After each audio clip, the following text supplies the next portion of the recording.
The house of the missing. It has collapsed and eased up. There are no walls, there lie winding foundations, faithful dogs. You enter without knocking. Who's there? Who's here? The knocking enters without you. Dull thistles, sleepy grass. What should human beings know starting their lives? Did they live on the edge of a sequence of assemblages, like bulrushes, sedges, and mosses, where there are least burr reeds in essence that should be sufficient?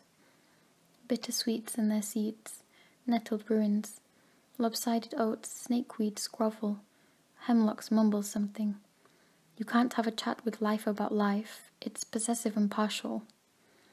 Weeds live so they overgrow, weeds lisp. White bone, who are you? With what accent are you silent? With what did you die? I must put you aside, spread rumours about you either here or there. Go to dreams, ask advice from dreams. Yesterday I had an Egyptian dream. I am a pharaoh's daughter. Of what dynasty? I don't know, it's dark here. What dynasty? What time? Under the banner's bandages lies my mummy.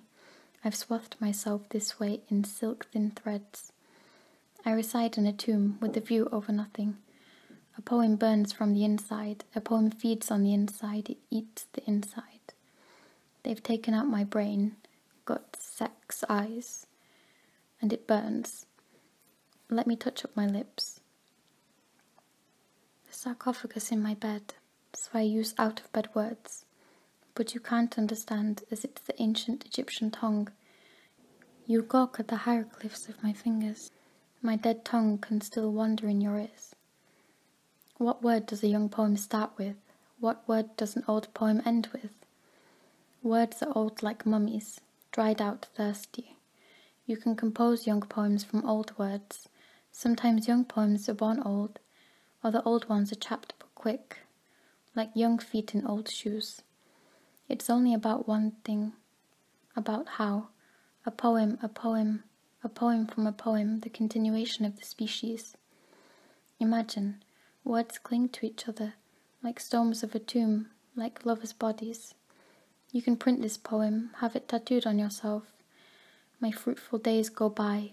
Come in, before our father wakes up. He doesn't know a lot about poems.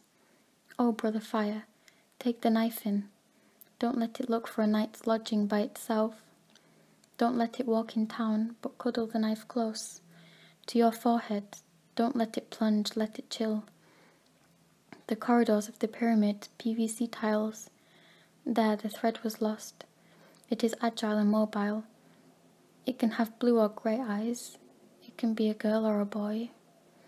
It can be a sad man. It can be a joyful woman. It can be, it cannot be. It is called, sometimes, the swath says. And it already seemed to me that I had, at the end of the corridor.